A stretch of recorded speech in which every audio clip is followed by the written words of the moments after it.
couple of days ago, Scott will verify this, I usually get up pretty early in the morning and get on my iPad and begin responding to emails.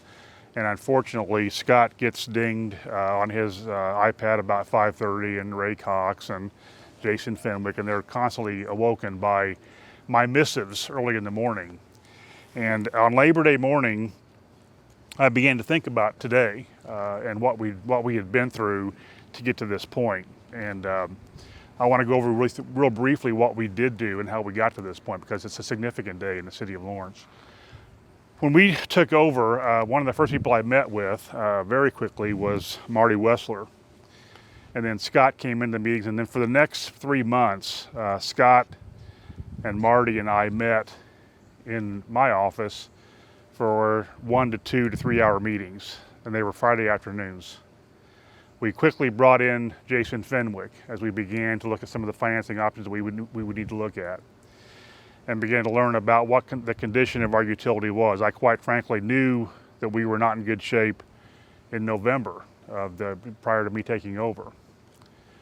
I have to give a large kudo to Marty Wessler for discovering for us the SRF funding possibility for the city.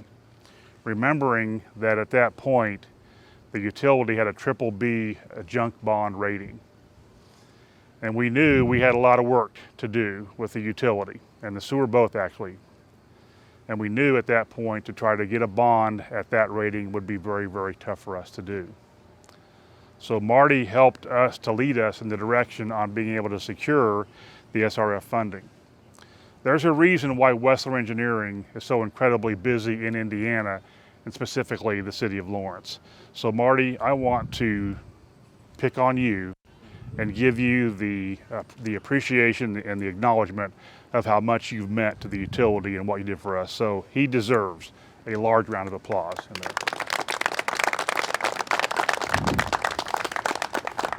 He was trying to hide back there, by the way, so I wouldn't let him in there, out there. Before I go any further, I want to recognize, and I'm going to hope I get this right, Scott, because I just found out about 30 seconds ago I was going to be doing this, but I'm going to try to recognize everybody who's here today. I'm sure I'll leave somebody out. But in terms of elected officials, Tom Chevlot over here, Kathy Walton back there in the third row is here today. Steve Hall with the Utility Service Board, he's served as president for just 4 years now in a row, haven't it, Steve? Out there, been a large part of getting the utility back in good shape. I would be remiss to not recognize two people that have been very important to me, Roger Smith and Dr. Smith up here with the city, with Metropolitan School District Lawrence Township. They are our biggest water users in the city, so thank you for that. Out there. Jim Hennigan and Paul Warner here in the third row. Two guys that probably mean as much to the city as anybody in terms of what they do, not only behind the scenes, but their efforts, not only with the utility, but also with regard to our streets and so on. So they've been a big part of it too. Jason Fenwick, where you at, Jason? There you are. So I've already heard how good he is, so I'm not going to say it again because I'm trying to be able to get his head in the door of my office occasionally. But it really, and Scott will kind of validate this, without Jason's expertise and his excellent control of how to do municipal finance, we would not be where we're at here today for a lot of different reasons. But it's nice for me to be able to, I know how good he is, I've known him for quite some time, but it's nice for me to hear from other people about how important he is to the city. I've said this before, I'll say it again. I get credit for a lot of things that I don't really have a lot to do with, but I will take credit for hiring good people, and he's one of the good people I hired that we'll talk about today. Eric Martin Parks, I think the longest serving superintendent of the city of Lawrence is here today, 30 plus years in there. And I think, who'd I leave out? Surely somebody wasn't here. Dave and Dino, yeah. Dave Hoffman and Dino, yeah. I would say Jeff, that way doesn't work, does it? But two of the finest officers around in there, but they've helped lead the city in certainly a different direction. But if you can see, this is the kind of thing that in my role as mayor, it's very important to me to be able to see this kind of support among all my staff to come out here and support this kind of like this very important moment for the city of Lawrence. This plant means a whole bunch of things. But the first thing I'll tell you is that it signifies the health of our utility for not only today, but for many years to come. We found out just 2 weeks ago that the utility got its 5th upgrade in the last, just over 2 years, 5th upgrade in the last 2 years. We are now at an A rating, this utility, and very healthy, and improved outlook in there. So all these things that have occurred because of the hard work of an awful lot of people. I'm going to finish up, and I promise I'll finish up here, but I can't go away without talking about how important that Scott has been to the utility. He probably should have been in this position at least 10 years ago, but probably at least that long. But Scott is about he's about the most apolitical guy you could think of. But Scott and I developed a very close friendship very soon. And at first, he wasn't sure he wanted to become the utility superintendent. I didn't give him the choice, quite frankly. That option wasn't given to him. I got frustrated not being able to name him right away, but the utility works in a little different way. But I couldn't have made a better choice in hiring someone who has such a vast understanding of how utility and how water works in there. And I can tell you that Scott was named, deservedly so, Superintendent of the Year this year by Airwick, and it's an honor that he certainly well deserved in there. So,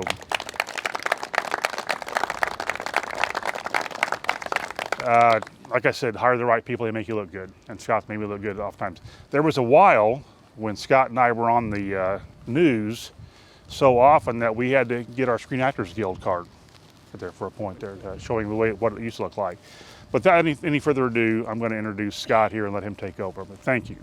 Well, thank you, Steve.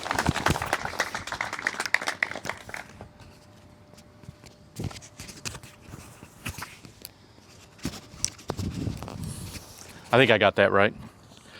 So as the mayor said, he likes to say a lot about how he hires the right people and they make him look good. I will just say that I don't look good on my own. I harbor no illusions that this utility running the way it does is all about me. It's all about the people who run the utility, which is all the staff. Everybody has an important job to play at the utility, and they all do their jobs every day, 24/7, 365 days a year, to make sure we have adequate, safe, reliable water supply for the citizens of Lawrence, that the sewage goes away when it needs to, and also that all the magic stuff that happens that you don't often hear about, and you don't often see, because a lot of times it takes place in the middle of the night in sub-zero or extreme heat, when they're called out when things are failing, and they go out and they fix it. So this is about the utility employees. And so speaking of utility employees, so I'll give you a little bit of background. So I started in 1986 in March, and my first day was on a jackhammer. Matter of fact, that whole first week was on a jackhammer, busting up a street for a water main. And for reference, so that when I started, the plant that used to be here, I don't know how many of you can visualize what used to be here, but it was already 30 years old at that time. And so I've been here a little while, so you can imagine how old that plant was in 2016. And so there's no doubt that the water plants, the water mains, our storage facilities, all these things, they age, right? But we were not doing an adequate job of replacing that infrastructure, upgrading that infrastructure. And as I got into the management part of things, I looked around other utilities, talked with engineers like Marty, Dylan, and others, look at trade magazines. I see all these wonderful things going on in the utilities. And I'm like, well, why not here? And so the why not here was a simple calculation that had to do with our rates. And so the the lack of political will to address rates is what led to my getting a phone call. Actually, I think this was actually before I was actually named superintendent, that the internal workings of our east aerator here at Richardt had literally collapsed and fallen into the clear well and jammed up our high service pumps. So that's how bad it was. And of course, I don't need to tell everybody, you know, I mean, I'm sure if you live in Lawrence, you've experienced the main breaks and the discolored water. So yes, we have issues, but this really is like the culmination of a vision, and this new plant. It's the beginning of the realization of a vision to rehabilitate, to replace, to upgrade the city's infrastructure and make it top notch, which not only is what our ratepayers deserve, it's what they're paying for, but it also ensures the financial health of the community. You have adequate water and sewer services, you attract business, you attract development. So everything works together, and we are doing our part now. And in a large part, that is thanks to Mayor Collier having the political will to say, you know what, I'm not going to kick this can down the road any further. We're going to address the situation. We're going to fix the utility. And by God, that's what happened. Without further ado, I could go on and on, believe me. And I haven't used a single word of these notes that I was up late last night writing. So I'm going to skip right to the end, though, so I don't forget. But right now, I just want to thank the people who worked to make all this possible. Number one, the mayor, who's just been a tremendous encouragement to me, personally and professionally. Supportive, chews me out when I need it, but generally, you know, he leads by example, and so that's been invaluable to me, and I most thank him for, again, having that political will to do the right thing and not the politically expedient thing, and that took integrity and courage. And I'd also want to, in that political will vein, thank our council and our USB, who they also stood up and did the right thing. And when they were presented with the magnitude of the rate increase that we needed, they didn't balk. Yeah, there was discussion, sometimes heated, but in the end, everybody recognized that this needed to happen, and they made it happen. And that was a great thing. And then I do want to thank Jason Fenwick too. And I can't elaborate much more than what the mayor did, but I can say that since I've known Jason, I have learned more about finances than I ever thought possible. And so not only has he revolutionized how we operate at the utility, I can remember, I've been in management of the utility since 2001 now. And 2016, when Dylan came on board, was the first year that the utility management was actually involved in creating a budget. So yeah, that kind of gives you some background on how we got where we were. So again, he's just been tremendous, and I learn a lot from him each and every day. Some of it related to work, some not. But at any rate, so not only has he turned out to be a great mentor on the financial side, but also a great friend. And I also want to thank our engineering team, Wessler Engineering. So I knew when I first became superintendent that I wanted to work with Wessler. We had worked with Wessler before, and then but their reputation in the industry for the quality work that they do, and it really is, this is more than a project to Wessler, right? That they have significant time and effort invested in here, and they treat it and own it like it's their project. So, you know, it's just been a great working relationship that is continuing into phase 2. You know, this Richardt is just part of phase 1. Phase 2 is coming. And because of our rates, being where they are, our bond ratings getting upgraded, we are now in just a beautiful position to be able to start cranking out the projects, which we've got Shaylin Water Main over here is getting ready to start. We've got 47th Street ready to start, water main replacements, Franklin Road's coming, Carroll Road, 62nd Street. I mean, I could go on. Brookhaven subdivision. We're going to replace basically everything from the west end of town. We're heading out east, everything's getting replaced. Now, not everything, just the really old mains. There's some newer main, but you get the picture. Things are happening, and it's big. It's big for the city, and this again puts us in a really great position moving forward for the future of this city. And so I'm really happy to be a part of that. And I really want to thank Wessler. Dylan has just been outstanding to work with, and again is another person I learn a lot from every time I talk to him. Then finally, I want to thank Graves Brothers Construction.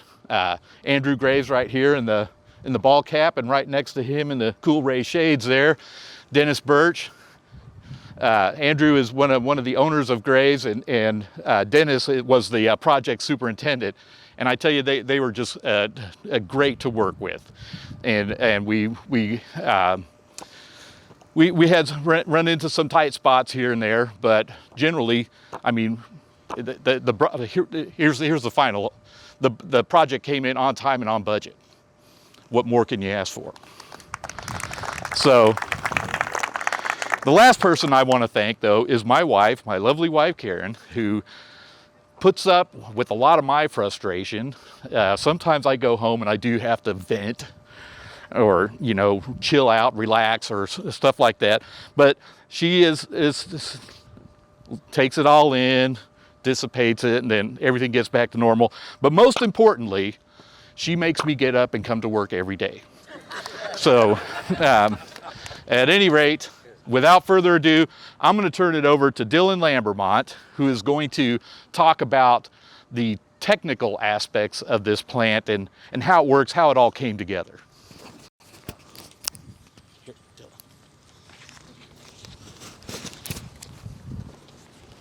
Good morning. So I'm very lucky to be able to be here standing with the team. You know, that it's been a long road, and I appreciate the opportunity to be standing here. It's a very successful project. I'm very excited about it, very proud of it. Compared to what it was at the groundbreaking 2 years ago, we've made a lot of progress. So what I want to do, I want to talk about how this thing works. Okay, so this is a iron filtration plant. We're taking groundwater from about 200 feet below us out of the limestone rock. There's cracks in there, and we're pulling that out with one of the 3 wells on the site. Okay, so these small buildings are the groundwater, are the well houses. They protect the pumps and the electrical equipment that's bringing that water up out of the ground. Okay, it's a very high quality water, but it's got a couple things in it that we want to take out of just to make the water aesthetically pleasing, primarily iron. Okay, so we're going to take that iron and pump it. There's a tank on the north side of this building that's a detention tank. We're going to blow air into that water so the iron will oxidize, and then let it sit in that tank for about 30 minutes. Okay, the iron will oxidize and we can filter it out. And that's what these vessels are behind us. These are iron filters. They've got media inside it, and the water flows through them. The iron stays behind and the clean water comes out the other side. Then we pump it again. There's high service pumps in the building, and those pump it out to your 15,000 customer services in town. 90% of those are residential. On an average day, this system is using about 4 million gallons of water. That's a lot of water, okay? This is one of the 3 treatment plants in the city. The first one to get the benefit of the rehabilitation by the rate increase in the SRF program. The other 2 plants are currently in the process of being designed. Construction will start on those 2 facilities next year. Okay, so we're not done improving this system. This is the first piece.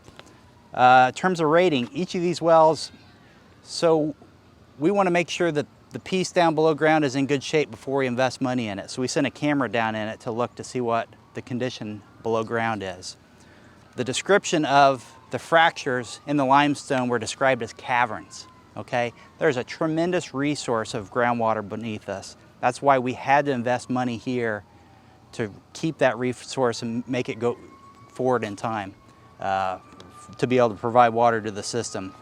Each of the wells produces about 3 million gallons of water a day, or can produce it. So you've got a great supply that's going to carry Lawrence over the next 20, 50 years to have a safe, sustainable water supply.